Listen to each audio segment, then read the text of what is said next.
Hi everyone, dear students, I heartily welcome to the first PU chemistry video classes organized by the Mysore District PU Chemistry Lecturer 4 hours. Myself, I am Dr. Shubhakar, Lecturer in Chemistry, Government PU College, Ratnapuri, Hunsur Taluk, Mysore District. You are watching my PU Chemistry YouTube channel and I request you to subscribe and you can get the notification for all the classes organized by the Mysore District PU Chemistry Lecturer Forum. So ಇವತ್ತು ನಾವು ನಿಮಗೆ bridge course ಮೂಲಕ ಏನೆಲ್ಲ concepts ನೀವು ಕಲ್ತೀರಾ already 8th 9th 10th ಏನೆಲ್ಲ concepts ಕಲ್ತೀರಾ ಅದನ್ನು ಹೇಗೆ first PUC ಅಥವಾ PUC ಕೆಮಿಸ್ಟ್ರಿ ಲೆವೆಲಲ್ಲಿ ಹೇಗೆ ಅಪ್ಲೈ ಮಾಡ್ಬೋದು ಅಥವಾ ಹೇಗೆ ಅದನ್ನು ರಿಲೇಟ್ ಮಾಡ್ಬೋದು ಅನ್ನೋದ್ರ ಬಗ್ಗೆ ಸ್ಟಡಿ ಮಾಡ್ತಾ ಹೋಗೋಣ. ಈ ಬ್ರಿಡ್ಜ್ ಕೋರ್ಸ್ ಮೂಲಕ ಒಂದು ಕಾರ್ಯಕ್ರಮ ಮೂಲಕ ನಾವು ಈ ಬೇಸಿಕ್ ಫೌಂಡೇಶನ್ ಟರ್ಮ್ಸ್ ಅಂತ ಹೇಳ್ತೀವಿ, ಬೇಸಿಕ್ ಕೆಮಿಸ್ಟ್ರಿ ಫೌಂಡೇಶನ್ ಕಾನ್ಸೆಪ್ಟ್ಸ್ಗಳನ್ನು ನಿಮ್ಮ ಕೆಮಿಸ್ಟ್ರಿಯಲ್ಲಿ ಏನೆಲ್ಲ ಸಿಗಬಹುದು ಅಥವಾ ಏನೆಲ್ಲ ಕಲಿಬೋದು ಅದನ್ನು ನಾವು ಇವತ್ತಿನ ದಿವಸ ಕಲಿಯೋಕ್ಕೆ ಶುರು ಮಾಡುವ. ಓಕೆ, ಸ್ಟಾರ್ಟ್ ಮಾಡುವ. Today let us start the bridge course. What is bridge course? Bridge course ಅಂದರೆ ಏನು? ಬ್ರಿಡ್ಜ್ ಕೋರ್ಸ್ ಅಂದರೆ ಏನು? ಬ್ರಿಡ್ಜ್ ಕೋರ್ಸ್ ಅಂದರೆ ಹೆಸರಲ್ಲೇ ಇದೆ, bridge, the course which bridges between the school level and the college level. School level ಅಂದರೆ 10th ಲೆವೆಲ್ಗೂ ಮತ್ತು ನಿಮ್ಮ PU ಲೆವೆಲ್ಗೂ ಒಂದು ಸ್ವಲ್ಪ ಗ್ಯಾಪ್ ಇದೆ. ಆ ಗ್ಯಾಪನ್ನು ಕನೆಕ್ಟ್ ಮಾಡೋವಂಥ ಒಂದು ಕೋರ್ಸಿಗೆ ಬ್ರಿಡ್ಜ್ ಕೋರ್ಸ್ ಅಂತ ನಾವು ಕರಿತೀವಿ. ಸೊ ಈ ಬ್ರಿಡ್ಜ್ ಕೋರ್ಸಲ್ಲಿ ಏನಿರುತ್ತೆ, ತುಂಬ ಸಿಂಪಲ್ ಆಗಿರುತ್ತೆ. ನೀವೇನೆಲ್ಲ ಓದಿದ್ದೀರಾ 10th ಅದರ ಒಂದು ಸ್ವಲ್ಪ ವರ್ಷನ್ ಎಕ್ಸ್ಟ್ರಾ ವರ್ಷನ್ ಇರುತ್ತೆ, ಬಿಟ್ಟರೆ ಜಾಸ್ತಿ ಟಫ್ ಏನಿರೋದಿಲ್ಲ. ಹಾಗೆಯೇ ನೀವೇನು ಸೈನ್ಸಲ್ಲಿ ನೀವು ಕೆಮಿಸ್ಟ್ರಿ ಪಾರ್ಟ್ ಓದಿದ್ದೀರಾ ಹೈಸ್ಕೂಲಲ್ಲಿ, ಅದನ್ನೇ PU ಲೆವೆಲಲ್ಲಿ ಸ್ವಲ್ಪ ಎಕ್ಸ್ಟ್ರಾ ಇನ್ಫಾರ್ಮೇಷನ್ ಕೊಡ್ತೀವಿ ಅಷ್ಟೇ. ಸೊ ಕಾಲೇಜಲ್ಲಿ ಕೆಮಿಸ್ಟ್ರಿ ಅಥವಾ ಸೈನ್ಸ್ ಅಂದರೆ ತುಂಬ ಕಷ್ಟ, ಸೈನ್ಸ್ ತೊಗೊಂಬಿಟ್ಟಿದ್ದೀನಿ ಈಗ ನಾನು, ಕೆಮಿಸ್ಟ್ರಿ ರಿಯಾಕ್ಷನ್ಸ್ ಬರುತ್ತೆ, ಕೆಮಿಸ್ಟ್ರಿ ಹೀಗೆಲ್ಲ ಇರುತ್ತೆ ಹಾಗೆಲ್ಲ ಇರುತ್ತೆ ಅಂತ ನಿಮಗೊಂದು ಕಲ್ಪನೆ ನಿಮ್ಮ ಪ್ರೀವಿಯಸ್ ನಿಮ್ಮ ಅಣ್ಣ ತಮ್ಮಂದರಿಂದನೋ ಅಕ್ಕ ತಂಗಿಯರಿಂದನೋ ಕೆಲವೊಂದು ಕಲ್ಪನೆ ಇರುತ್ತೆ. ಆ ರೀತಿ ಭಯ ಪಡುವಂಥ ಅವಶ್ಯಕತೆ ಇರೋದೇ ಇಲ್ಲ. ತುಂಬ feel free, chemistry will be very very easy. ಈಗ ಹೇಳುವಂಥ ಕಾನ್ಸೆಪ್ಟ್ಸನ್ನು ಈಸಿಯಾಗಿ ನೀವು ಕಲ್ತ್ಕೊಂಡ್ರೆ ಗ್ಯಾರಂಟಿ ಕೆಮಿಸ್ಟ್ರಿಲಿ PUC ಕೆಮಿಸ್ಟ್ರಿಲಿ ತುಂಬ ಈಸಿಯಾಗಿ ಸರಳವಾಗಿ PUC ಕೆಮಿಸ್ಟ್ರಿಲಿ out of centum out of centum guarantee ಎಲ್ರಿಗೂ ಪಾಸಿಬಲ್ ಇದೆ ಮಾಡೋವಂಥದ್ದು. ಫಸ್ಟ್ ನಾನು ಈ ಕೆಮಿಸ್ಟ್ರಿ ಏನಕ್ಕೆ ನಾನು ಕೆಮಿಸ್ಟ್ರಿಯನ್ನು ಸ್ಟಡಿ ಮಾಡಬೇಕು, ಕೆಮಿಸ್ಟ್ರಿ ಅಂದರೆ ಏನು ಅಂತ ತಿಳ್ಕೊಬೇಕಲ್ವಾ. ಈ ಕೆಮಿಸ್ಟ್ರಿ ಅಂತ ಹೇಳ್ತೀವಿ, ಕೆಮಿಸ್ಟ್ರಿ ಅಂದರೆ ಏನು ಅಂತ ತಿಳ್ಕೊಬೇಕು ಫಸ್ಟ್ ನೀವು. ನಾನು ಏದಕ್ಕೆ ಕೆಮಿಸ್ಟ್ರಿನ ಸ್ಟಡಿ ಮಾಡಬೇಕು, why I should study chemistry, ಅದನ್ನು ನೀವು ಕಲ್ಪನೆ ಮಾಡ್ಕೋಬೇಕು. ಹೇಗೆ ಕೆಮಿಸ್ಟ್ರಿ ಅಂದರೆ ಏನು? ಕೆಮಿಸ್ಟ್ರಿ ನೀವು ಗೊತ್ತಿದೆ, ಕೆಮಿಸ್ಟ್ರಿ ಕೇಳ್ಕೊಂಡಿರ್ತೀರ, ಕೆಮಿಕಲ್ ಅಂತ ಹೆಸರು ಬರುತ್ತೆ ಕೆಮಿಸ್ಟ್ರಿಲಿ. ಹಾಗಾದರೆ ಒಂದು ಚಿಕ್ಕ ನಾಲೆಜ್ ಏನು, ಕೆಮಿಕಲ್ ಬಗ್ಗೆ ಸ್ಟಡಿ ಮಾಡೋವಂಥ ಒಂದು ಬ್ರ್ಯಾಂಚು ಅಂತ ಒಂದು ಸ್ವಲ್ಪ ರಫಾಗಿ ಐಡಿಯಾ ಬಂದಿರುತ್ತೆ. ಕೆಮಿಕಲ್ಸ್ ಬಗ್ಗೆ ಸ್ಟಡಿ ಮಾಡುವಂಥ ಒಂದು ಬ್ರ್ಯಾಂಚ್ ಅಂತ ಬಂದಿರುತ್ತೆ. ಮಕ್ಕಳ ಬರೀ ಕೆಮಿಕಲ್ಸ್ ಬಗ್ಗೆ ಸ್ಟಡಿ ಮಾಡೋದು ಅಷ್ಟೇ ಅಲ್ಲ, ಕೆಮಿಕಲ್ಸಿನ ಕಾಂಪೋಸಿಷನು, ಅದರ ಕೆಮಿಕಲ್ ಪ್ರಾಪರ್ಟೀಸ್ ಮತ್ತು ಫಿಸಿಕಲ್ ಪ್ರಾಪರ್ಟೀಸ್ ಆ್ಯಂಡ್ ಸ್ಟ್ರಕ್ಚರ್ ಬಗ್ಗೆ ಸ್ಟಡಿ ಮಾಡುವಂಥ ಒಂದು ಬ್ರ್ಯಾಂಚಿಗೆ ನಾವು ಕೆಮಿಸ್ಟ್ರಿ ಅಂತ ಹೇಳ್ತೀವಿ. ಹಾಗಾದರೆ ಕೆಮಿಸ್ಟ್ರಿಯನ್ನು ಹೀಗೆ ಡಿಫೈನ್ ಮಾಡ್ಬೋದು, chemistry is A branch of science which deals with the study of composition, properties which include chemical and physical properties and the structure. ಈ ಮೂರು ಕೆಮಿಕಲ್ ಕಾಂಪೋಸಿಷನ್ ಸ್ಟಡಿ ಮಾಡ್ತೀವಿ, ಅದರ ಪ್ರಾಪರ್ಟೀಸ್, ಕೆಮಿಕಲ್ ಹೇಗೆ ವರ್ತನೆ ಮಾಡುತ್ತೆ, ಹೇಗೆ ಬಿಹೇವ್ ಮಾಡುತ್ತೆ, ಫಿಸಿಕಲ್ ಹೇಗೆ ಕಾಣುತ್ತೆ, ಕಾಂಪೋಸಿಷನ್ ಯಾವುದರಿಂದ ಮಾಡಿರ್ತಾರೆ, ಸ್ಟ್ರಕ್ಚರ್ ಹೇಗಿರುತ್ತೆ, ಇದನ್ನು ಸ್ಟಡಿ ಮಾಡೋವಂಥ ಒಂದು ಬ್ರ್ಯಾಂಚಿಗೆ ನಾವು ಕೆಮಿಸ್ಟ್ರಿ ಅಂತ ಹೇಳ್ತೀವಿ. ಫಾರ್ ಎಕ್ಸಾಂಪಲ್, ನಾನೀಗೊಂದು ಡೈಮಂಡ್ ತಗೋತೀನಿ. ಡೈಮಂಡ್ ವಜ್ರ ಉಂಗುರಕ್ಕೆಲ್ಲ ಹಾಕೋತೀರ ಅಲ್ವಾ, ಉಂಗುರಕ್ಕೆ ಸರಕ್ಕೆಲ್ಲ ಹಾಕೋತೀರ ಅಲ್ವಾ, ಆರ್ನಮೆಂಟ್ಸಲ್ಲಿ ಬೆಳೆಸ್ತೀರ ಅಲ್ವಾ, ಆ ವಜ್ರ ಒಂದೊಂದು ಎಕ್ಸಾಂಪಲ್ ತಗೋತೀನಿ. ಅದರಲ್ಲಿ ಕೆಮಿಕಲ್ಸ್ ಇದೆಯಾ? ಇದೆ. ಹಾಗಾದರೆ ಅದು ಏನಿರುತ್ತೆ ಕೆಮಿಕಲ್ಸ್ ಅದರಲ್ಲಿ? ಅದನ್ನೇ ಕಾಂಪೋಸಿಷನ್ ಅಂತ ಹೇಳ್ತೀವಿ. ಏನಿರುತ್ತೆ ಒಂದು ವಸ್ತುವಿನಲ್ಲಿ ಏನಿರುತ್ತೆ ಅದನ್ನು ಕಾಂಪೋಸಿಷನ್ ಅಂತ ಹೇಳ್ತೀವಿ. ಡೈಮಂಡಲ್ಲಿ ಏನಿರುತ್ತೆ? ಕಾರ್ಬನ್ ಇರುತ್ತೆ. ಸೊ ಅಲ್ಲಿ ಕಾಂಪೋಸಿಷನ್ ಸ್ಟಡಿ ಮಾಡಿದ್ವಿ, ಡೈಮಂಡಲ್ಲಿ ಕಾರ್ಬನ್ ಇದೆ. ಓಕೆ, ನೆಕ್ಸ್ಟ್ ಏನು ಮಾಡಬೇಕು? ಪ್ರಾಪರ್ಟೀಸ್. ಏನು ಪ್ರಾಪರ್ಟೀಸು? ಫಿಸಿಕಲ್ ಮತ್ತು ಕೆಮಿಕಲ್ ಪ್ರಾಪರ್ಟೀಸ್ ಸ್ಟಡಿ ಮಾಡಬೇಕು, ಅಧ್ಯಯನ ಮಾಡ್ತೀವಿ. ಫಿಸಿಕಲ್ ಪ್ರಾಪರ್ಟಿ ಏನು? ಫಿಸಿಕಲ್ ಪ್ರಾಪರ್ಟಿ ತುಂಬ ಹಾರ್ಡಾಗಿದೆ, ತುಂಬ ಟಫ್ ಆಗಿದೆ, ಅದು ತುಂಬ ಗಟ್ಟಿಯಾಗಿದೆ. ಡೈಮಂಡ್ ಅಷ್ಟು ವಜ್ರ ಕಠಿಣವಾಗಿ ಅಂತ ಹೇಳ್ತೀವಿ ನಾವು. ಅಂದರೆ ವಜ್ರ ತುಂಬ ಗಟ್ಟಿಯಾಗಿರುತ್ತೆ, ಹಾರ್ಡ್ ಆಗಿರುತ್ತೆ. ಫಿಸಿಕಲ್ ಪ್ರಾಪರ್ಟಿ ಸ್ಟಡಿ ಮಾಡಿದ್ವಿ. ಕೆಮಿಕಲ್ ಪ್ರಾಪರ್ಟಿನು ಅಷ್ಟು ಈಸಿಯಾಗಿ ರಿಯಾಕ್ಟ್ ಆಗೋದಿಲ್ಲ ಅದು ನಾರ್ಮಲ್ ಕಂಡೀಷನ್ಸಲ್ಲಿ. ಓಕೆ, ಸ್ಟಡಿ ಮಾಡಿದ್ವಿ. ಸ್ಟ್ರಕ್ಚರ್, ಹೇಗೆ ಸ್ಟ್ರಕ್ಚರ್ ಇದೆ, ಟೆಟ್ರಾಹೆಡ್ರಲ್ ಶೇಪಲ್ಲಿದೆ ಅದು ಸ್ಟಡಿ ಮಾಡಿದ್ವಿ.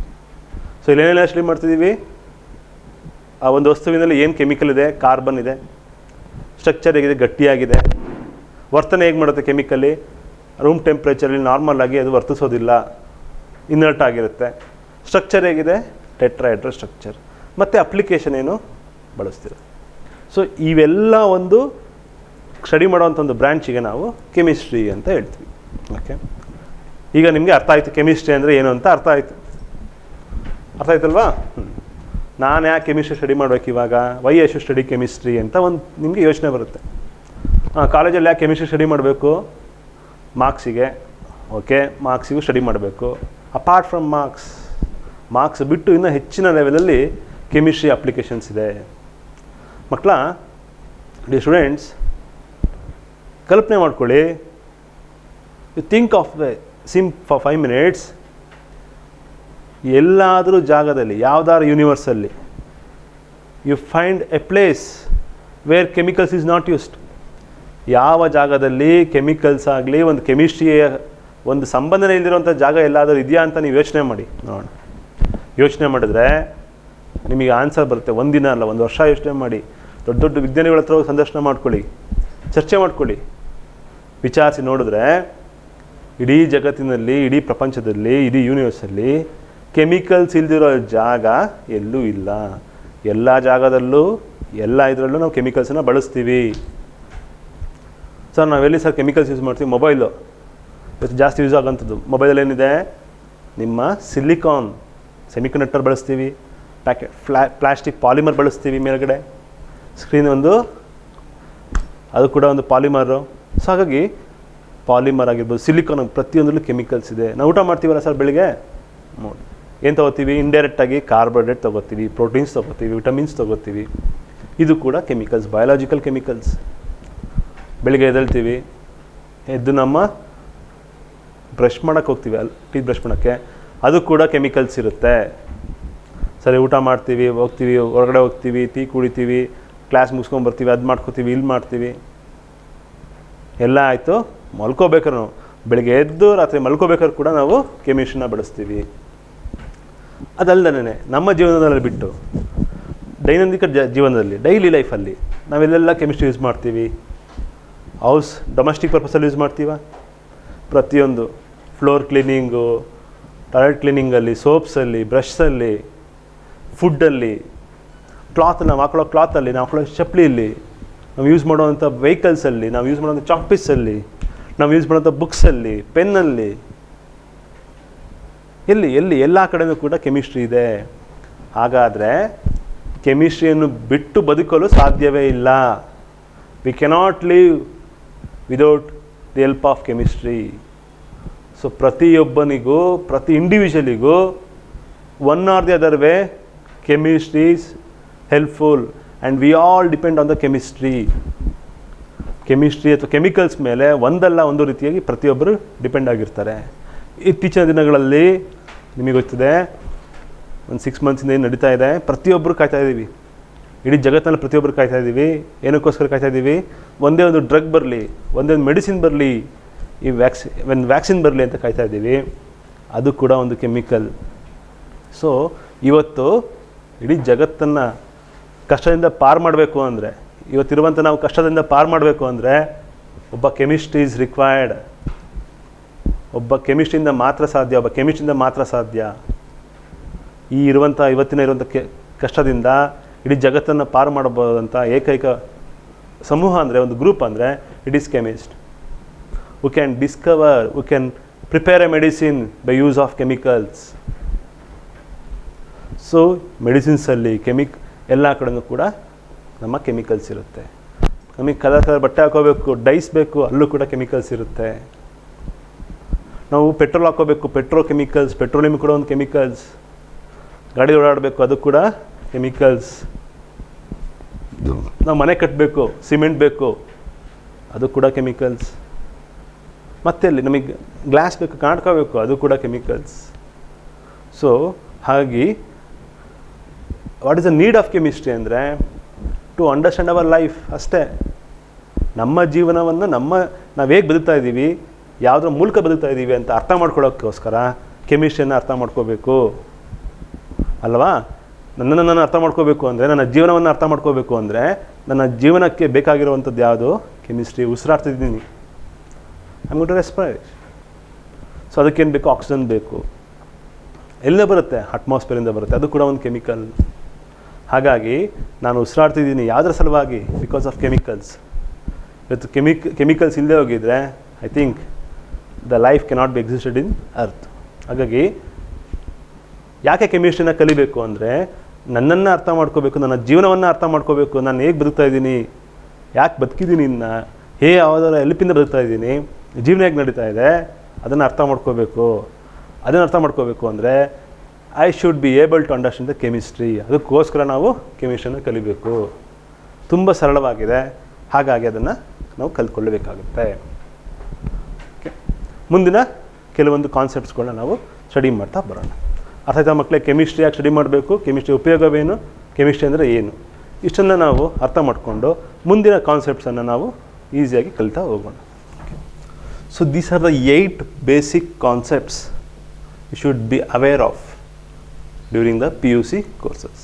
ಈ 8 ಫೌಂಡೇಶನ್ ಕೋರ್ಸ್ ಅಂತ ಅಂದ್ಕೊಳ್ಳಿ. ಈ 8 ಕಾನ್ಸೆಪ್ಟ್ ನೀವು ಕರೆಕ್ಟಾಗಿ ಫೆಮಿಲಿಯರ್ ಆಗಿತ್ತು ಅಂದರೆ ಇನ್ನು ನೀವು ಬರುವಂಥ ಕೆಮಿಸ್ಟ್ರಿಯಲ್ಲಿ ಎಲ್ಲ ಕಾನ್ಸೆಪ್ಟ್ಸು ಈಸಿ ಆಗ್ತಾ ಹೋಗುತ್ತೆ. ಸೊ ಕೆಮಿಸ್ಟ್ರಿ ಕಾಲೇಜ್ ಅಂದ ತಕ್ಷಣ ಕಷ್ಟ ಅಂದ್ಕೊಳ್ಳೋದಲ್ಲ, ತುಂಬ ಈಸಿ ಆಗಿರುತ್ತೆ. ತುಂಬ ಈಸಿ. ಯಾವಾಗ easy?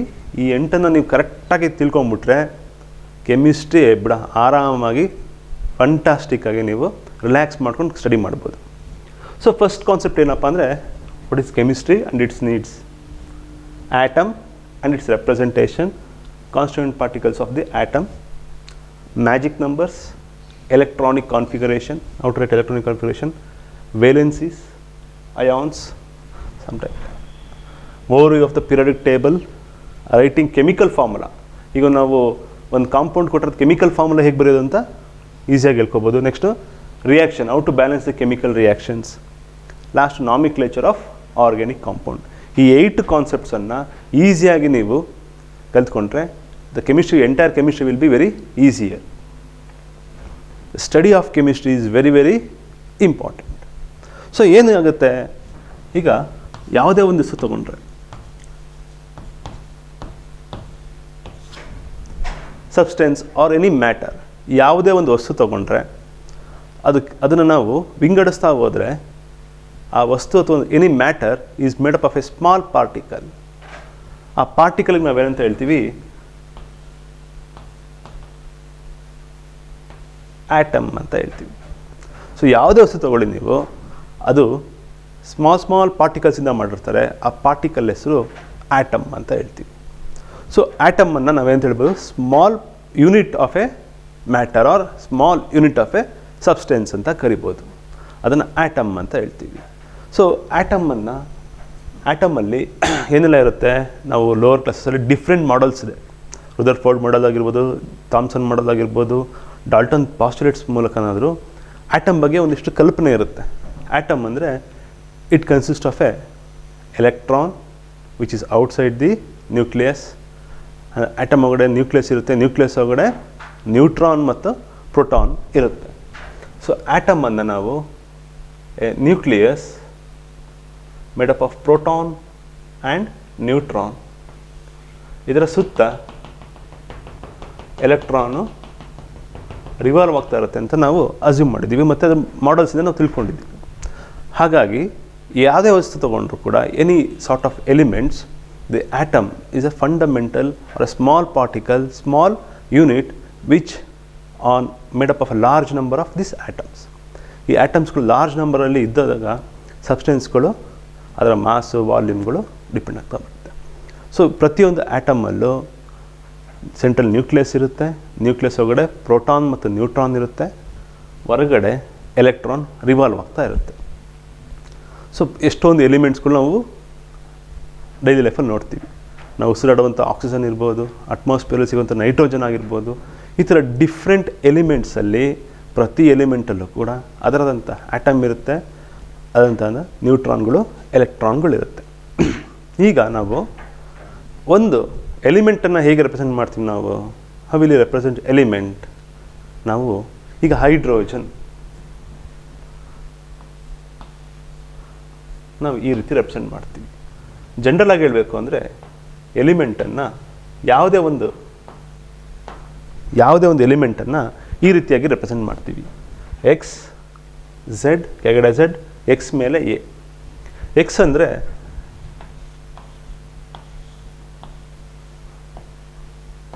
Symbol of the element, A ಅಂದರೆ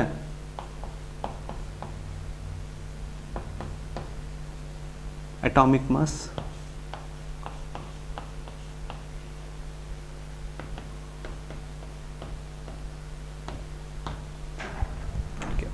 ಝೆಡ್ ಅಂದರೆ ಅಟಾಮಿಕ್ ನಂಬರ್, ಎಕ್ಸ್ ಅಂದರೆ ಸಿಂಬಲ್, ಎ ಅಂದರೆ ಅಟಾಮಿಕ್ ಮಾಸ್. ಸೊ ಏನು ಝೆಡ್ ಅಂದರೆ ಅಟಾಮಿಕ್ ನಂಬರ್ ಅಂತ ಹೇಳಿದ್ವಿ. ಸೊ ಇದು ಯಾವಾಗಲೂ will be equal to the number of protons or number of electrons. So ಯಾವಾಗಲೂ Z atomic number will be equal to the number of protons or number of electrons. ಯಾಕೆ number of protons ಮತ್ತು number of electrons ಅಂತ ಹೇಳ್ತೀವಿ ಅಂದರೆ, ಎಷ್ಟು ಪ್ರೋಟಾನ್ಗಳಿರುತ್ತೆ ಅಷ್ಟೇ ಎಲೆಕ್ಟ್ರಾನ್ಗಳಿರುತ್ತೆ. ಯಾಕೆ ಅಂದರೆ ಆಟಮ್ ಈಸ್ ಎಲೆಕ್ಟ್ರಿಕಲಿ ನ್ಯೂಟ್ರಲ್ ಆಗಿರೋದ್ರಿಂದ ಎಷ್ಟು ಪ್ರೋಟಾನ್ಗಳಿರುತ್ತೆ ಅಷ್ಟೇ ಎಲೆಕ್ಟ್ರಾನ್ಗಳಿರುತ್ತೆ. ಹಾಗಾಗಿ the atomic number will be equal to the number of protons or number of electrons. ಇದಕ್ಕೆ ಕನ್ನಡದಲ್ಲಿ ಪರಮಾಣು ಸಂಖ್ಯೆ ಅಂತ ಕೂಡ ಕರೀತಾರೆ. ಅಟಾಮಿಕ್ ನಂಬರ್ನ ಪರಮಾಣು ಸಂಖ್ಯೆ ಅಂತ ಕೂಡ ಕರೀತಾರೆ. So it is will be equal to number of protons or number of electrons. A ಅಂದರೆ ಅಟಾಮಿಕ್ ಮಾಸ್, ಅದು ಯಾವಾಗಲೂ ನ್ಯೂಟ್ರಾನ್ ಮತ್ತು ಪ್ರೋಟಾನ್ಗಳ sum. So atomic mass will be equal to the sum of number of neutrons and number of protons. ಅಣುರಾಶಿ ಅಂತ ಕೂಡ ಕರಿತೀವಿ. Atomic number ಯಾವಾಗಲೂ ನ್ಯೂಟ್ರಾನ್ ಮತ್ತು ಪ್ರೋಟಾನ್ಗಳ ಒಟ್ಟು ಸಂಖ್ಯೆ ಎಷ್ಟಿರುತ್ತೆ ಅದಕ್ಕೆ ಸಮವಾಗಿರುತ್ತೆ. That will be equal to the neutrons and proton, sum of neutrons and protons. So ಇವಾಗ ಫಾರ್ ಎಕ್ಸಾಂಪಲ್ ಹೈಡ್ರೋಜನ್ ಎಕ್ಸಾಂಪಲ್ ತೊಗೊಂಡಿದ್ದೀವಿ. ಇಲ್ಲಿ ಒನ್ ಅನ್ನೋದೇನು, one H is the symbol of hydrogen, one is the Z ಅಂದ್ರೇನು, one is the atomic number. ಇದು atomic number. Atomic number will be equal to number of proton ಎಷ್ಟಿರುತ್ತೆ, 1. ಈಗ hydrogen atomic mass ಎಷ್ಟಿದೆ, A is equal to 1. ಹಾಗಾದರೆ number of neutrons ಹೇಗೆ ನಾವು find ಮಾಡೋದು? Neutrons is equal to A minus Z. Number of ನ್ಯೂಟ್ರಾನ್ಸ್ಗಳು ಹೇಗೆ find ಮಾಡ್ತೀವಿ ಅಂದರೆ atomic mass minus atomic number. Mass ಎಷ್ಟಿದೆ ಇಲ್ಲಿ, 1 ಇದೆ, ನಂಬರು 1 ಇದೆ. ಹೈಡ್ರೋಜನಿಗೆ 0 ಬರುತ್ತೆ. ಅಂದರೆ the element without any neutron is the hydrogen. ಯಾವುದೇ ನ್ಯೂಟ್ರಾನ್ಗಳಿಂದ ಇರುವಂತಹ ಏಕೈಕ ಎಲಿಮೆಂಟ್ ಅಂದರೆ ದಟ್ ಈಸ್ ಹೈಡ್ರೋಜನ್. ನೆಕ್ಸ್ಟ್ ನಾವು ಇನ್ನೊಂದು ಬೇರೆ ಎಕ್ಸಾಂಪಲ್ ತಗೊಳ್ಳೋಣ. ಕೆಳಗಡೆ first the symbol is H. 2 ಅನ್ನೋದೇನು, that is the atomic number Z. Atomic mass ಎಷ್ಟಿದೆ ಇಲ್ಲಿ, ಎ ಜಾಗದಲ್ಲಿ ಏನಿದೆ 4, ಎ ಈಸ್. ಹಾಗೆ ನಂಬರ್ ಆಫ್, ನಾನು ಹೇಳಿದೆ atomic number is equal to number of protons or number of electrons ಅಂತ ಹೇಳಿದ್ದೀನಿ. ಹಾಗಾದರೆ ಎಷ್ಟಿದೆ ಪ್ರೋಟಾನ್ಸ್ ಇದರಲ್ಲಿ, ಹೀಲಿಯಮಲ್ಲಿ? The proton will be equal to 2. ಅದೇ ರೀತಿ ನ್ಯೂಟ್ರಾನ್ ಎಷ್ಟಿದೆ, ನ್ಯೂಟ್ರಾನ್ಗೆ ಏನು formula to calculate neutron formula, A minus Z. A minus Z. Atomic mass ಎಷ್ಟಿದೆ ಇಲ್ಲಿ? 4 ಇದೆ. ನಂಬರ್ ಎಷ್ಟಿದೆ ಇಲ್ಲಿ? 2 ಇದೆ. ದೇರ್ಫೋರ್ ನ್ಯೂಟ್ರಾನ್ಗಳ ಸಂಖ್ಯೆ ಎಷ್ಟಿದೆ ಅಂದರೆ ನಿಮ್ಮದು 2 ಇದೆ. So the number of neutrons in helium is 2. The number of neutrons in helium is 2. So ಈಗ ನಾವು ನ್ಯೂಟ್ರಾನ್ ಮತ್ತು ಪ್ರೋಟಾನ್ಗಳು ಹೇಗೆ ಐಡೆಂಟಿಫೈ ಮಾಡೋದು? ಒಂದು ಎಲಿಮೆಂಟ್ ಕೊಟ್ಟರೆ ಅದರ ಸಿಂಬಲ್ ನೋಡಿಕೊಂಡು, ಅಟಾಮಿಕ್ ಮಾಸ್ ಮತ್ತು ಅಟಾಮಿಕ್ ನಂಬರ್ ನೋಡಿಕೊಂಡು how to calculate the number of neutrons ಅಂತ ನಾವು ಕಲ್ತ್ಕೊಂಡ್ವಿ. ಈಗ ನ್ಯೂಟ್ರಾನ್ಗಳ ಚಾರ್ಜ್ ಎಷ್ಟು, ಪ್ರೋಟಾನ್ ಚಾರ್ಜ್ ಎಷ್ಟು, ಎಲೆಕ್ಟ್ರಾನ್ ಚಾರ್ಜ್ ಎಷ್ಟು ಅಂದರೆ, ಪ್ರೋಟಾನ್ ನ್ಯೂಕ್ಲಿಯಸ್ ಒಳಗಡೆ ಯಾವಾಗಲೂ ಪಾಸಿಟಿವ್ ಚಾರ್ಜ್ ಇರುತ್ತೆ, ಅದ್ರ ಸುತ್ತ ಎಲೆಕ್ಟ್ರಾನ್ಗೆ ನೆಗೆಟಿವ್ ಚಾರ್ಜ್ ಇರುತ್ತೆ. ಹಾಗಾಗಿ ನ್ಯೂಟ್ರಾನಿಗೆ ಎಷ್ಟರಲ್ಲಿ neutral, the charge is 0. The charge for neutron is 0. ಪ್ರೋಟಾನಿಗೆ +1 ESU, ಎಲೆಕ್ಟ್ರಾನಿಗೆ -1 ESU. What is ESU? Unit ನಾವು ನೋಡಿದ್ದೀವಲ್ವಾ, ಎಲೆಕ್ಟ್ರೋಸ್ಟ್ಯಾಟಿಕ್ ಯೂನಿಟ್ ಅಂತ. ಸೊ ಪ್ರೋಟಾನ್ಗೆ +1 ಎಲೆಕ್ಟ್ರೋಸ್ಟ್ಯಾಟಿಕ್ ಯೂನಿಟ್, ಎಲೆಕ್ಟ್ರಾನ್ಗೆ -1 ಎಲೆಕ್ಟ್ರೋಸ್ಟ್ಯಾಟಿಕ್ ಯೂನಿಟ್, ನ್ಯೂಟ್ರಾನ್ಗೆ 0 ಇರುತ್ತೆ ಚಾರ್ಜ್. ಸೊ ಇದಿಷ್ಟು ನ್ಯೂಟ್ರಾನ್ ಮತ್ತು ಪ್ರೋಟಾನ್ಗಳ ಬಗ್ಗೆ ನಾವು ಹೇಗೆಲ್ಲ ಕ್ಯಾಲ್ಕುಲೇಟ್ ಮಾಡ್ಬೋದು, ಪ್ರೋಟಾನ್ ಹೇಗೆ ಐಡೆಂಟಿಫೈ ಮಾಡ್ಬೋದು, ಒಂದು ಎಲಿಮೆಂಟ್ ಕೊಟ್ಟರೆ ಎಷ್ಟು ಪ್ರೋಟಾನ್ಸ್ ಇರುತ್ತೆ, ಎಷ್ಟು ಎಲೆಕ್ಟ್ರಾನ್ಸ್ ಇರುತ್ತೆ ಅಂತ ಕೂಡ ಐಡೆಂಟಿಫೈ ಮಾಡ್ಬೋದು. ಈಗ ನಾವು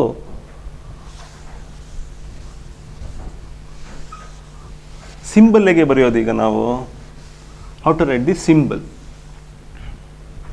how to write the symbol. ಸಿಂಬಲನ್ನು ಹೇಗೆ ಬರೆಯೋದು ಒಂದು ಎಲಿಮೆಂಟಿಗೆ? ನಾವು ಫಾರ್ ಎಕ್ಸಾಂಪಲ್ ಈ ಸಿಂಬಲಲ್ಲಿ ಹೈಡ್ರೋಜನ್ ಅಂತ ಇದೆ. ಸೊ ನಾವು ಹೆಚ್ ಅಂತ ಬರ್ಕೋತೀವಿ. Symbol is H. Helium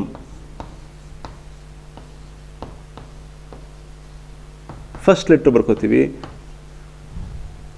next ಏನು ಮಾಡ್ಕೋತೀವಿ, ಆಲ್ರೆಡಿ ಹೈಡ್ರೋಜನ್ ಹೆಚ್ ರಿಪೀಟ್ ಆಗಿರೋದ್ರಿಂದ ನೆಕ್ಸ್ಟ್ ಇನ್ನೊಂದು ಲೆಟ್ರನ್ನ ಸ್ಮಾಲ್ ಲೆಟ್ರಲ್ಲಿ ಬರೀಬೇಕು.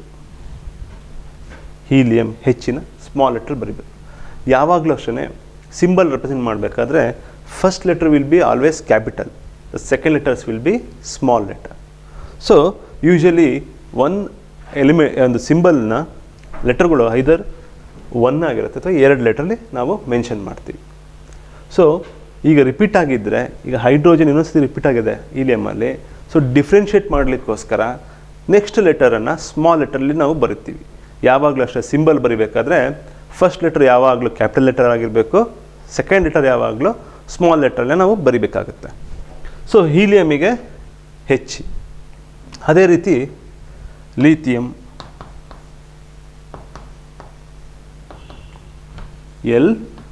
ಲಿಥಿಯಂ ಅಂತ ಬರಿತೀವಿ. ಈಗ ಕೆಲವೊಂದು ಏನ್ಷಿಯಂಟ್ ಟೈಮಲ್ಲೇ ಕೆಲವೊಂದು ಎಲಿಮೆಂಟ್ಸ್ಗಳು ಐಡೆಂಟಿಫೈ ಆಗಿರುತ್ತೆ.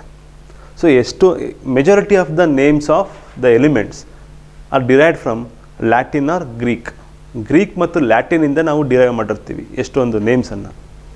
ಈಗ ನಾವು ಇಲ್ಲಿ ನೇಮ್ ಪ್ರಕಾರ ನಾವು ಸಿಂಬಲನ್ನು ಬರೆದ್ವಿ. Hydrogen, the letter start, first letter start with the hydrogen, H, ಅದಕ್ಕೆ ಹೆಚ್ ಅಂತ ಬರ್ಕೋತೀವಿ. ಇಲ್ಲೂ the first letter start with the H, second letter start with the small letter E, ಅದಕ್ಕೆ ಇಲ್ಲಿ ಬರ್ಕೋತೀವಿ. ಇಲ್ಲೂ ಕೂಡ ಫಸ್ಟ್ ಲೆಟರ್ಗೆ ಹೆಸರೇ ಲಿಥಿಯಂ ಅಂತ ಇದೆ, ನಾವು ಎಲ್ ಅಂತ ಬರ್ಕೋತೀವಿ. ಕೆಲವೊಂದು ಎಲಿಮೆಂಟ್ಸ್ ಇದೆ, ಅದರ ನಾವು ಏನ್ಷಿಯಂಟ್ ನೇಮ್ ಏನಿತ್ತು ಅದರ ಬೇಸಿಸ್ ಮೇಲೆ ನಾವು ಸಿಂಬಲ್ನ ಬರಿತೀವಿ. ಹಳೆಯ ಹೆಸರು ಏನಿತ್ತು ಕೆಲವೊಂದು ಎಲಿಮೆಂಟ್ಸ್ಗಳಿಗೆ ಅದರ ಆಧಾರದ ಮೇಲೆ ಅಥವಾ ಅದರ ನೇಮ್ ಬೇಸಿಸ್ ಮೇಲೆ ನಾವು ಸಿಂಬಲನ್ನು ಬರಿತೀವಿ. ಈಗ ಫಾರ್ ಎಕ್ಸಾಂಪಲ್ ನೇಟ್ರಿಯಂ ಅಂತ ಇದೆ. ನಾವು ಇದನ್ನು ರೀಸೆಂಟಾಗಿ ಸೋಡಿಯಂ ಅಂತ ಕೂಡ ಕರಿತೀವಿ. ಸೊ ಇದರ ಸಿಂಬಲ್ ಏನಾಗುತ್ತೆ ಅಂದರೆ ಎನ್ ಕ್ಯಾಪಿಟಲ್, ಇಲ್ಲಿ ಎನ್ ಇದೆ, ನೆಕ್ಸ್ಟು ಸ್ಮಾಲ್ ಲೆಟರ್ ಎ. ಅದಕ್ಕೆ ಸೋಡಿಯಂನ ಯಾವಾಗಲೂ ನಾವು NA ಅಂತ ಹೇಳ್ತೀವಿ, SO ಅಂತ ಹೇಳೋದಿಲ್ಲ. SO is a recent name. Previous name of sodium is natrium. So symbol ಬರಿಬೇಕಾದ್ರೆ ನಾವು ಹಳೆ name, it was derived from a Latin word. ಇದನ್ನು ನಾವು ಲ್ಯಾಟಿನ್ ವರ್ಡಿಂದ ಡಿರೈವ್ ಮಾಡಿರ್ತೀವಿ ನೇಟ್ರಿಯಮ್ ಅಂತ. ಹಾಗಾಗಿ ಪ್ರೀವಿಯಸ್ ಹಳೆಯ ನೇಮ್, ಏನ್ಷಂಟ್ ನೇಮಲ್ಲಿ ಏನಿತ್ತು ಅದರ ಬೇಸಿಸ್ ಮೇಲೆ ನಾವು ಸಿಂಬಲನ್ನು ಬರೀತೀವಿ. ಕೆಲವೊಂದು ಎಲಿಮೆಂಟ್ಸ್ಗಳಿದೆ ಏನ್ಷಂಟ್ ನೇಮ್ ಮೇಲೆ ನಾವು ಸಿಂಬಲನ್ನು ಬರೆಯುವಂಥದ್ದು. ನೇಟ್ರಿಯಮ್, ಕ್ಯಾಲಿಯಮ್, ಅದನ್ನೀಗ ನಾವು ಪೊಟ್ಯಾಷಿಯಮ್ ಅಂತ ಕೂಡ ಕರಿತೀವಿ. ಪೊಟ್ಯಾಷಿಯಮ್ ಇದ್ರ ಸಿಂಬಲ್ಲು ಕೆ ಆಗುತ್ತೆ. ನೆಕ್ಸ್ಟ್ ಅದೇ ರೀತಿ look at here friends, symbol ಬರೀಬೇಕಾದ್ರೆ ಪ್ರೀವಿಯಸ್ ಹೇಳಿದ್ದೆ ನೇಮಿನ ಫಸ್ಟ್ ಲೆಟರಲ್ಲಿ ಬರೀಬೇಕಾಗುತ್ತೆ ಅಂತ. ಮತ್ತು ಇನ್ನು ಕೆಲವು ಎಲಿಮೆಂಟ್ಸಲ್ಲಿ ಸಿಂಬಲ್ ಬರೀಬೇಕಾದ್ರೆ ಏನ್ಷಂಟ್ ನೇಮ್, ಕ್ಲಾಸಿಕಲ್ ನೇಮ್ ಏನಿರುತ್ತೆ ಅದರ ಆರ್ಡರ್ ಮೇಲೆ ಅಥವಾ ಅದರ ಬೇಸಿಸ್ ಮೇಲೆ ನಾವು ನೇಮನ್ನು, ಸಿಂಬಲನ್ನು ಬರಿತೀವಿ. ಈಗ ಸೋಡಿಯಂ, ರೀಸೆಂಟಾಗಿ ಏನಂತ ಕರಿತೀವಿ, ಇದನ್ನು ಸೋಡಿಯಂ ಅಂತ ಕರಿತೀವಿ. ಸೊ ಸೋಡಿಯಮಿಗೆ ಸಿಂಬಲ್ ನಾವು ಎಣ್ಣೆ ಅಂತ ಬರಿತೀವಿ. ಏಕೆ ಅಂದರೆ ಅದು ಪ್ರೀವಿಯಸ್ ನೇಮ್ ನೇಟ್ರಿಯಮ್ ಅಂತ ಇತ್ತು, which is derived from Latin. ಲ್ಯಾಟಿನಲ್ಲಿ ಡಿರೈವ್ ಮಾಡಿರ್ತಾರೆ ನೇಟ್ರಿಯಮ್ ಅಂತ. ಹಾಗಾಗಿ first letter should be capital N, next letter A should be small. So ಸೋಡಿಯಮ್ದು ಪ್ರೀವಿಯಸ್ ನೇಮ್ ಏನಪ್ಪ ಅಂದರೆ ನೇಟ್ರಿಯಮ್. ಅದೇ ರೀತಿ ಪೊಟ್ಯಾಷಿಯಮ್ದು ಪ್ರೀವಿಯಸ್ ನೇಮ್ ಬಂದು ಕ್ಯಾಲಿಯಮ್. ಹಾಗಾಗಿ ಅದರ ಸಿಂಬಲ್ಲು ಕೆ ಆಗುತ್ತೆ, ಪಿ ಆಗೋದಿಲ್ಲ. ಪೊಟ್ಯಾಷಿಯಮ್ದು ನಾವು ಅದು ಪ್ರೀವಿಯಸ್ ನೇಮ್ ಬಂದು ಕ್ಯಾಲಿಯಮ್, ಅದಕ್ಕೆ ಅದನ್ನು ಕೆ ಅಂತ ಬರಿತೀವಿ. ಟಂಗ್ಸ್ಟನ್, ಬಲ್ಪಲ್ಲಿ ನಾವು ಯೂಸ್ ಮಾಡ್ತೀವಿ. ಹಳೆಯ ಕಾಲದಲ್ಲಿ ಒಂದು ಬಲ್ಪ್ ಯೂಸ್ ಮಾಡ್ತಾಯಿದ್ರು, ರೌಂಡ್ ಒಂದು ಬಲ್ಪು, ಅದ್ರಲ್ಲಿ ಟಂಗ್ಸ್ಟನ್ ಫಿಲಮೆಂಟ್ ಯೂಸ್ ಮಾಡ್ತಾಯಿದ್ರು. ಆ ಟಂಗ್ಸ್ಟನ್ನ ಪ್ರೀವಿಯಸ್ ನೇಮ್ ಉಲ್ಫ್ರಮ್, ಅದಕ್ಕೆ ಅದರ ಸಿಂಬಲ್ ಡಬ್ಲ್ಯೂ ಆಗಿರುತ್ತೆ. ಟಂಗ್ಸ್ಟನ್ನ ಸಿಂಬಲ್ ಡಬ್ಲ್ಯೂ ಯಾಕೆ ಅಂದರೆ ಅದರ ಪ್ರೀವಿಯಸ್ ನೇಮ್ ಬಂದು ಉಲ್ಫ್ರಮ್. ಅದೇ ರೀತಿ ಲೆಡ್ಡಿನ ಸಿಂಬಲ್ಲು ಪಿ ಬಿ, ಯಾಕೆ ಅಂದರೆ ಅದು derived from the previous name plumbum. Similarly iron, ಕಬ್ಬಿಣ ಅಂತ ನಾವೇನು ಹೇಳ್ತೀವಿ, ಅದರ ಸಿಂಬಲ್ ಎಫ್ ಇ, ಯಾಕೆ ಅಂದರೆ ಅದರ ಪ್ರೀವಿಯಸ್ ನೇಮ್ ಫೆರಮ್. ಸಿಲ್ವರ್ನ symbol A G, because it's classical name was argentum. Similar tin, S N. Stannum, ಅದರ ಪ್ರೀವಿಯಸ್ ನೇಮ್ ಸ್ಟ್ಯಾನಮ್. ನೆಕ್ಸ್ಟ್ ಅದೇ ಆಂಟಿಮನಿ, ಎಸ್ ಬಿ, ಅದರ ಪ್ರೀವಿಯಸ್ ನೇಮ್ ಸ್ಟೈಬಿಯಮ್. ಗೋಲ್ಡ್, ಚಿನ್ನ ನಾವೇನು ಬಳಸ್ತೀವಲ್ಲ ಅದರ ಪ್ರೀವಿಯಸ್ ನೇಮ್ ಬಂದು ಆರಮ್, ಅದಕ್ಕೆ ನಾವು ಅದನ್ನು ಎ ಯು ಅಂತ ಬರಿತೀವಿ. ಸಿಮಿಲರ್ಲಿ ಮರ್ಕ್ಯುರಿ, ಪಾದರಸ ಅಂತ ಇರ್ತೀವಿ, ಅದರ symbol H G. It was derived from the classical name hydrargyrum. So ಈ ರೀತಿಯಾಗಿ ನಾವು ಸಿಂಬಲನ್ನು ಎಲಿಮೆಂಟಿಗೆ ಬರೀಬೇಕು. ಸೊ ಒಂದು ನೆನಪಿರಲಿ, ಸಿಂಬಲ್ ಬರೀಬೇಕಾದ್ರೆ ಹೆಸರು, ದ ನೇಮ್, ಆ ಎಲಿಮೆಂಟಿನ ನೇಮಿನ ಫಸ್ಟ್ ಲೆಟರ್ನ ಬರಿತೀವಿ. If the same letter was repeated, next small ಲೆಟರನ್ನು ಬಳಸ್ತೀವಿ ನಾವು. ಸೊ ಇದಿಷ್ಟು ಕ್ಲಾಸಿಕಲ್ ಎಲಿಮೆಂಟ್ಸ್ಗಳಿಗೆ ಹೇಳಿದೆ. ಈಗ UPSC ಅವರು ರೀಸೆಂಟಾಗಿ ಏನು ಮಾಡ್ರನ್ ಪೀರಿಯಡ್ಸಲ್ಲಿ ಆರ್ಟಿಫಿಷಿಯಲಿ ಪ್ರಿಪೇರ್ ಮಾಡ್ತಿದ್ದಂತಹ ಎಲಿಮೆಂಟ್ಸ್ಗಳಿಗೆ they are specified to use 3 letters for symbol. 3 ಲೆಟರ್ಗಳನ್ನು ಯೂಸ್ ಮಾಡಲಿಕ್ಕೆ ಸಿಂಬಲಿಗೆ ಹೇಳಿದ್ದಾರೆ. ಸೊ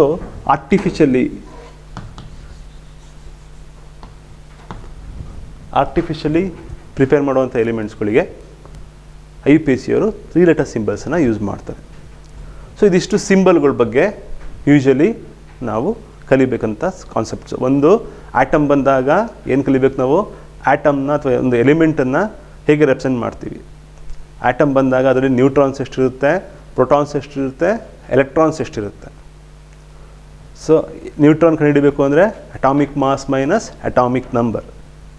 ನೆಕ್ಸ್ಟ್ ಎಲಿಮೆಂಟ್ಗಳನ್ನು ಹೇಗೆ ರೆಪ್ರೆಸೆಂಟ್ ಮಾಡೋದು.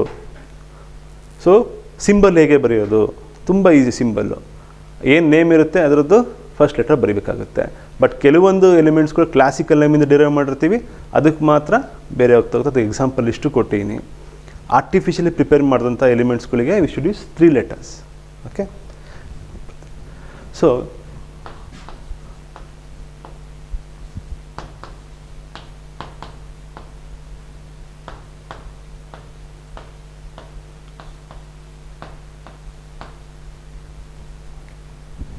ಈ 3 letters ಅಂತ ಹೇಳಿದ್ನಲ್ಲ, ಇದಕ್ಕೆ examples UNB, un, U stands for un, N stands for nil, BM, unnil BM. ಅದೇ ರೀತಿ UUT, ಅಂಟ್ರಿಯಮ್. ಓಕೆ, ಸೊ ಈ ರೀತಿಯಂಥ ಎಕ್ಸಾಂಪಲ್ಸನ್ನು, ಈ ಥರದ ಸಿಂಬಲ್ಗಳನ್ನು ಆರ್ಟಿಫಿಷಿಯಲಿ ಪ್ರಿಪೇರ್ ಆದಂಥ ಎಲಿಮೆಂಟ್ಸ್ಗಳಿಗೆ ನಾವು 3 ಲೆಟರ್ಸನ್ನು ಬಳಸ್ತೀವಿ. ಇದಿಷ್ಟು ಸಿಂಬಲ್ಗಳ ಬಗ್ಗೆ ಹೇಗೆ ಬರ್ಕೊಡೋದು ಅಂತ. ಓಕೆ ಡಿಯರ್ ಫ್ರೆಂಡ್ಸ್, ನಿಮಗೆ ಏನೆಲ್ಲ ಕ್ಲಾಸಲ್ಲಿ ನಾವು ಮಾಡಿದ್ದೀವಿ, ವಿಡಿಯೋ ಕ್ಲಾಸಲ್ಲಿ ಏನೆಲ್ಲ ಕಾನ್ಸೆಪ್ಟ್ಸ್ಗಳನ್ನ ಹೇಳ್ಕೊಟ್ಟಿದ್ದೀವಿ, ಆ ಕಾನ್ಸೆಪ್ಟ್ ಸಂಬಂಧಪಟ್ಟ ಹಾಗೆ ಕೆಲವೊಂದು ಕ್ವಶನ್ಸ್ಗಳು, previous year question papers, solve question papers ಆಗಿರ್ಬೋದು ಅಥವಾ ಅಸೈನ್ಮೆಂಟ್ಸ್ ಆಗಿರ್ಬೋದು, ಅಂಥದ್ದನ್ನ ನಮ್ಮ ಮೈಸೂರು ಡಿಸ್ಟಿಕ್ PU ಕೆಮಿಸ್ಟ್ರಿ ಫೋರಮ್ದು ವೆಬ್ಸೈಟಿಂದ ಫ್ರೀ ಡೌನ್ಲೋಡ್ ಮಾಡ್ಕೋಬೋದು. ಆ ವೆಬ್ಸೈಟ್ ಏನಪ್ಪ ಅಂದರೆ mypuchemistry.in. ಇನ್ನೊಂದ್ಸತಿ ರಿಪೀಟ್ ಮಾಡ್ತೀನಿ, mypuchemistry.in. ಈ ವೆಬ್ಸೈಟಲ್ಲಿ ನೀವು ಕ್ವಶನ್ಸ್ಗಳಾಗಿರ್ಬೋದು, ಅಸೈನ್ಮೆಂಟ್ಸ್ ಆಗಿರ್ಬೋದು, ಕ್ವಶನ್ ಬ್ಯಾಂಕ್ ಇರ್ಬೋದು, ಅಥವಾ ಏನೆಲ್ಲ ಕೆಮಿಸ್ಟ್ರಿಗೆ ಸಂಬಂಧಪಟ್ಟ ಹಾಗೆ ಏನೆಲ್ಲ ನಿಮಗೆ ಕಲಿಕೆಗೆ ಹೆಲ್ಪ್ ಆಗುವಂಥದ್ದು ಅದನ್ನು ನೀವು ಈ ವೆಬ್ಸೈಟಲ್ಲಿ ಡೌನ್ಲೋಡ್ ಮಾಡ್ಕೋಬೋದು. ಹಾಗೆಯೇ ನಿಮ್ಮ ಕಮೆಂಟ್ಸ್ ಆಗಿರ್ಬೋದು, ನಿಮ್ಮ ಸಜೆಷನ್ಸ್ ಆಗಿರ್ಬೋದು, ನಿಮಗೊಂದು ಕ್ವೈರೀಸ್ ಇರುತ್ತೆ ಅಥವಾ ನೀವೊಂದೇನೋ ಎಕ್ಸ್ಪ್ರೆಸ್ ಮಾಡೋಕ್ಕಾಗಿರುತ್ತೆ, ಅದನ್ನು ಈ ವೆಬ್ಸೈಟ್ ಮೂಲಕ ನೀವು ಎಕ್ಸ್ಪ್ರೆಸ್ ಮಾಡ್ಕೋಬೋದು ಅಥವಾ ಶೇರ್ ಮಾಡ್ಕೋಬೋದು. ವೆಬ್ಸೈಟನ್ನು ರಿಪೀಟ್ ಮಾಡ್ತೀನಿ, mypuchemistry.in. ಇದರಲ್ಲಿ ನಿಮಗೆ ಕೆಮಿಸ್ಟ್ರಿ ಸಂಬಂಧಪಟ್ಟಾಗೆ ಏನೆಲ್ಲ ಮಾಹಿತಿ ಸಿಗ್ಬೋದು ಅದೆಲ್ಲ ಸಿಗುತ್ತೆ. So please log in to this website and you can share, you can download the materials, and you can share your comments, suggestions and queries. Thank you.